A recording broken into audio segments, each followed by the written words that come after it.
আগে দেখাইছে একটু ঢুকতে আগে দেখাইছে কপলা ঢুকাইছে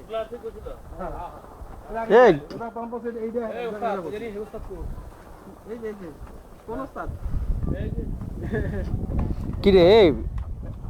এই সোজা বড় না এটা কপলা ছিল এটা সময় কইয়া দিছে খেয়াল করি নাই নাকি ওই সঙ্গে আমরা এনা খেলা কথা কইছি তো লাগে তুই দেখো ওই ওয়ালটা ছিল না এটা সহলে এটা হইছিল ওই যে পিছনে রামকই ওয়াল টেনশন করিস না ভিডিও করতেছে নিজেরও করি তাহলে বুঝবো কেমন আমি গেছি জায়গা কিন্তু এখন চোখে লাগতেছে আরে আমি তো ভুল করছি আমি তো কইছি বরাবর বুঝছি তখন তো ধারণা ছিল বাট এখন একদম স্পষ্ট হয়ে গেল বুঝা যাচ্ছে আপনাদের ওই রিয়াজ ভাই আপনি ওই যে এই রাস্তার কথা কইছি বুঝছেন এই রাস্তা এই যে এটা এই যে আমরা ওই যে দোকানটি দেখা যায় না ওই হানা দাঁড়াইছিল হ্যাঁ ঠিক আছে ওই দিন এইখানটা আমার কাছে আর কি এই যে হলে তো ভালোই এটা তো এই যে হয়ে গেছে তো এই রাস্তায় হয়ে যাবে এই কিন্তু মিষ্টি কিনে যায় এটা এই যে আমরা ইন্দা এই রাস্তা তো আমরা যেটা